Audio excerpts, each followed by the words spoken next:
force-toi à chercher sa présence. Il voudrait écouter ta prière. Si tu le cherches, écoute, de tout ton cœur, de tout ton âme. Écoute bien, Jésus, il connaît ton cœur et il voudrait te bénir parce que lui t'aime. Il a promis de donner la victoire si tu le cherches de tout ton cœur, de tout ton âme.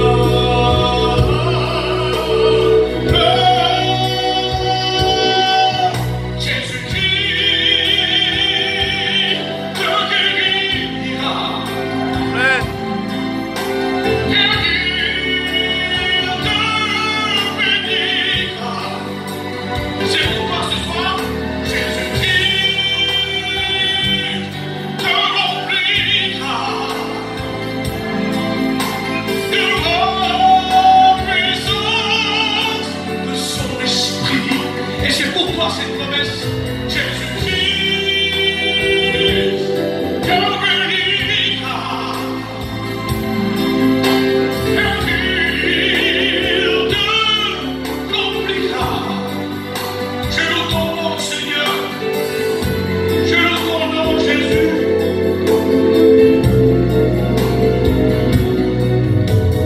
Tu, Cristo perdido,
Jésus-Christ te guérira, Jésus-Christ te bénira et il te remplira de la puissance de son esprit. Alléluia.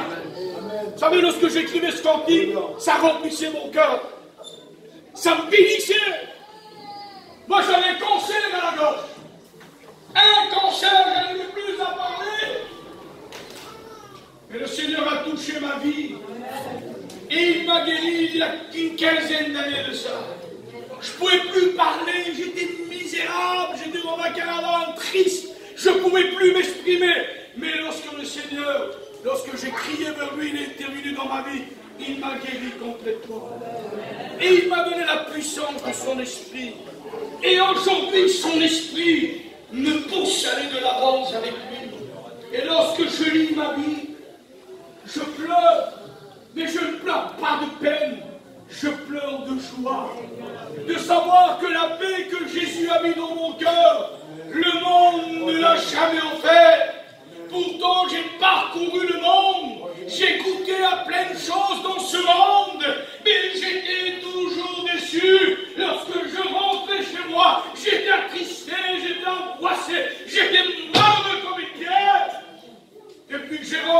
Jésus, il y a déjà 33 ans, Jésus a déversé sur moi une source de vie. Je vous en supplie au nom de Christ, venez au Seigneur. Il y a peu de temps de cela, ma femme me disait, les expériences, j'ai dit, dans ma vie, les expériences, j'en ai eu des centaines. Mais j'en ai tellement que j'oublie parfois, il y en a tellement. Dieu sait écouter la prière de celui qui crie de lui. J'ai été faire un séminaire, en Espagne. Écoutez bien. Et lorsqu'on est parti, je ne voulais pas aller, il y a eu des problèmes, et puis je ne pouvais pas aller. Alors les frères, ils m'ont dit, bon écoute frère, vous faites une réunion, eh bien nous on a à cœur de te payer le voyage. On va te payer le voyage parce qu'il faut que tu viennes avec nous frère. J'ai dit bon ben je ne sais pas, bon j'ai dit qu'est-ce qu'on fait madame Lafleur. Madame Lafleur a dit on y va. Elle est partante, attention. Mais partante peut-être que moi. Et on est parti. Alors moi j'ai demandé ce qu'il y a des inconvertis qui viennent. Il m'a dit oui, il y en a quelques-uns. Alors j'y vais. Sinon je n'aurais pas été. Hein. Je ne suis pas pasteur moi. Il y a plein de pasteurs qui s'occupent des chrétiens, c'est vrai. Et nous on prêche l'évangile. Mais moi j'adore quand je suis en compagnie de quelqu'un qui ne connaît pas Jésus. C'est ma passion. Je discuterai des heures, des fois ma femme dit alors, on va. Parce que moi je même un gadjo. Dehors, je parle des heures. Et j'ai fait des expériences. Je disais à un Africain noir, il passait un civil avec, vous savez, qui fait attention là. Et en parlant, bonjour, monsieur Wendy. On discutait un peu, il dit, vous êtes pasteur? J'ai pasteur. J'ai commencé à prêcher l'évangile. Il a commencé à pleurer. Il dit, monsieur, depuis ce que je cherche des années, vous me l'avez donné en quelques instants. Dieu a bouleversé sa vie. Il pleurait, il dit, monsieur, on veut de vous connaître, vous m'avez rempli mon cœur. Dieu est puissant. Et là, nous avons parti en Espagne.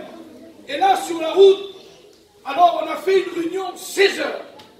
16 heures de réunion. On est parti à 7 heures du matin de Paris. Et on est arrivé presque pas loin de minuit à Barcelone, à Lloret del Mar. Mais on a fait 16 heures de réunion. Alors je te dis pas ce qui s'est passé dans le bus. Des conversions, des baptêmes du Saint-Esprit, des réconciliations. On a arrêté pour boire de la limonade. Les gens ils téléphonaient à nos familles. Pardon ma soeur, pardon ma belle-sœur, mon beau-frère. Je ne parlais pas. Ils avaient la haine. Dieu, en chemin dans un bus. Il remplissait les bus de sa puissance. Quel Dieu merveilleux. Et là, il y a un garçon. Pour faire plaisir à sa femme, il ne voulait pas venir. Mais sa femme, jeune chrétienne, viens mon mari. Et on sait qu'aujourd'hui, les femmes, ils ont un peu le pouvoir.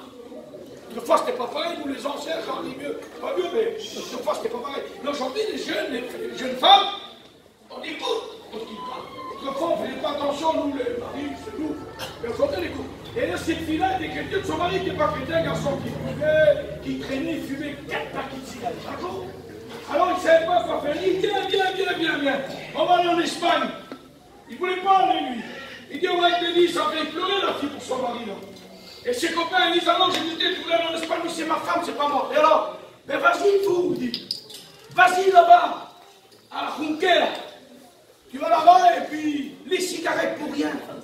Tu vas te saouler tous les jours. Avec presque pas de sous.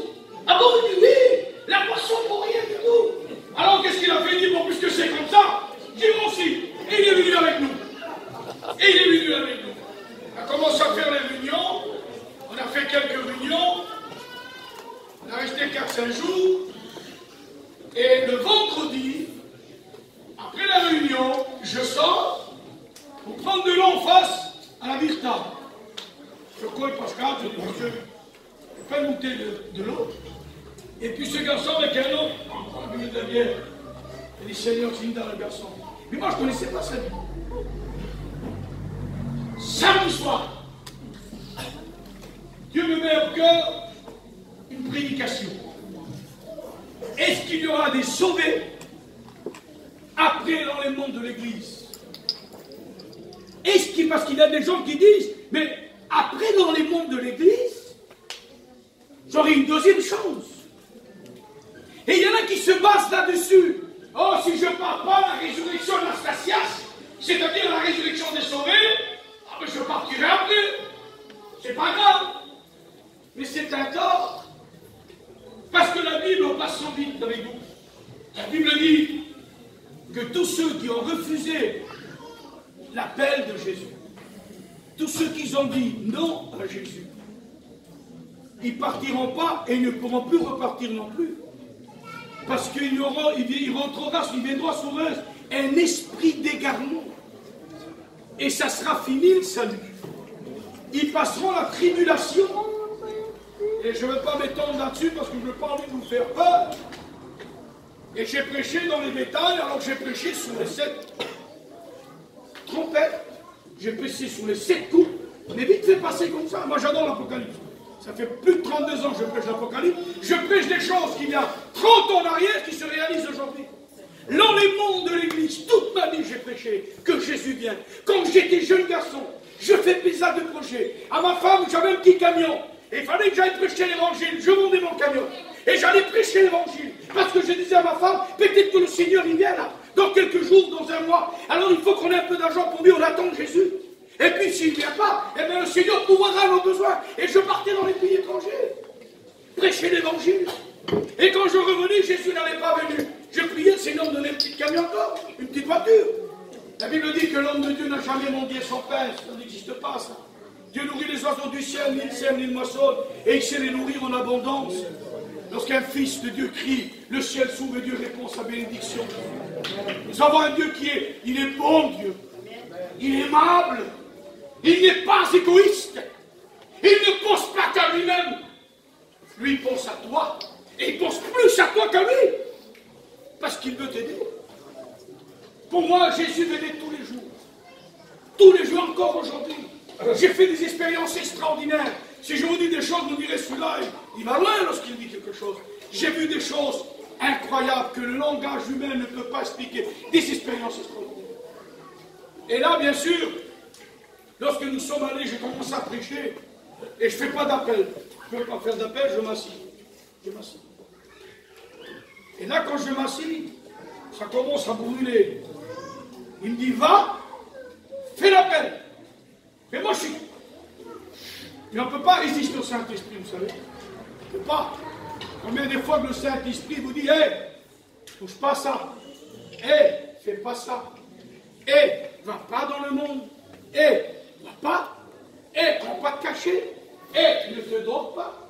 Oh, ne sois pas jalouse. Oh, ne sois pas jaloux. Hé, ne convoite pas ce qui est ton prochain. Ne dérobe point. Ne monte point.